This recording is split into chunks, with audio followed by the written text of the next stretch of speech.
And good Friday evening, everyone. Welcome into our fourth postseason edition of the KCAU-9 Sports Zone. I'm Jordan Furby. We've got 10 games across all three Siouxland states, quarterfinals in Nebraska, trips to the Dome on the line in both Iowa and South Dakota.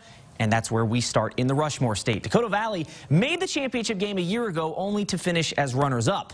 Now the Panthers have a shot to make it back to the Dakota Dome again, but they have to get past an old foe first. The number 3 Panthers hosting Del Rapids. DV beat the Warriors 49-32 to open the season.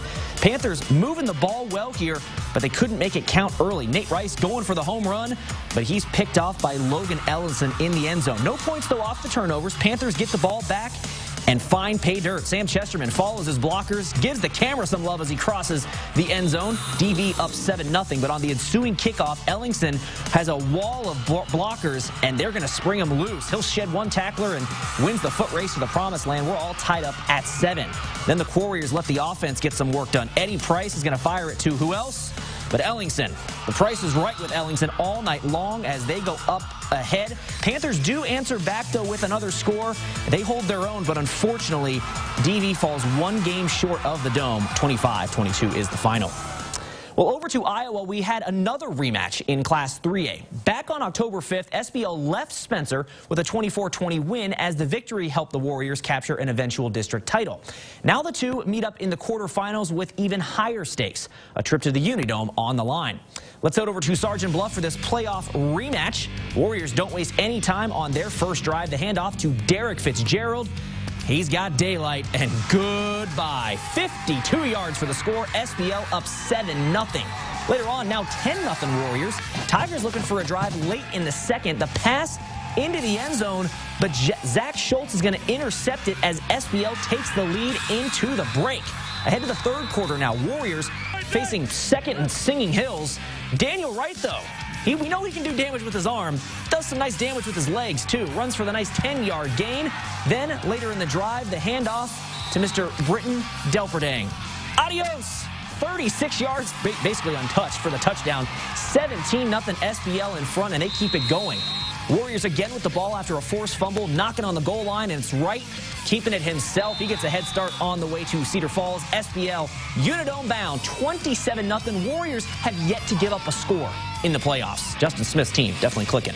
Action from 2A now. Number 2 BHRV looking for its third straight trip to the Dome, hosting number 8 Southeast Valley. Jags get the scoring started early with this touchdown pass from Hunter Kraus to Niles Johnson in the corner of the end zone, gets a foot in. Southeast Valley goes up 6-0, but on the next possession, BHRV's JT Van Hall is going to throw the ball to Joe Sanchez, and Sanchez takes off all the way to the end zone to tie the game up at 6. Next Nighthawk possession, it's going to be Vance Hall with the QB keeper. He is going to knock this one in. Everybody's excited on the sideline. QB keeper runs this one in to give BHRV the lead. And then ahead to the second quarter, Nighthawks are going to add to that lead. 24-yard catch from Bo DeYoung.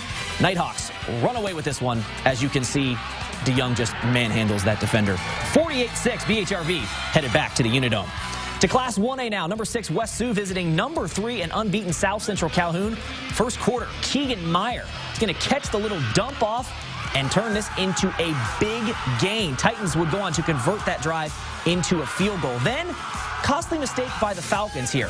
Going to be a fumble recovered by Brian King, but they get the ball back here, and now they go deep. Check out that. Hunter Deckers to Cade line at 70 yards to the house. That would knock things up at 6. Still in the second, Decker to line it again. He's going to fumble it, but it takes a Falcon bounce recovered by Jared Nohava. 13-6, everything going right for West Sioux. On the ensuing drive, Meyer is going to get the plunge right up the gut as this would tie things up at 13 all. It was a game, but West Sioux would go on to win this one 34-20, and despite moving up a class, the Falcons are headed back to Cedar Falls. All right, now to Class A. Akron Westfield looking for its first trip to Cedar Falls since a runner-up finish in 2015. West Hancock, though, up 36-8 coming out of the half, and they keep pounding. Joseph Smith on the sweep. He's going to find pay dirt for the score as the Eagles add to their lead. Then behind, they're still down big. Westerners turning to the aerial attack. Nick Jacobs to Hunter Walking Stick. Great pass and first down, but unfortunately no points out of the drive, and the Eagles run it straight down the Westerners' throat from there. Cole Kelly burst through for another score. Akron Westfield had a chance to score here, but unfortunately the nice pass from Jacobs to Chase Stowe would get called back thanks to a penalty. Western can't rally, and they fall 50-14. All right, we finish Iowa action in 8-man. Number 2, Arweva hosting fellow unbeaten Southeast Warren. First play for the Rockets. Quarterback Keegan Simons is going to throw this high pass to Derek Oster. He's going to get some air to catch on this one. First down, Arweva, and he'd be okay too. No injuries reported on that play. A few minutes later, the Rockets are going to get on the board as Drew Shirky. He's going to pump fake, scrambles to the left, and check out this play. Calls his block, and then boom! Lowers the shoulder, runs over, and finds pay dirt. Unreal. Near the end of the first quarter, Shirky is looking for his wide receiver here, but it's going to be picked off by Southeast Warren's Colby Page. Warhawks would score 2 plays later, and they rally from 20 down and win on a last-minute, they blocked a last-minute field goal, 46-44. They knock out Arweva.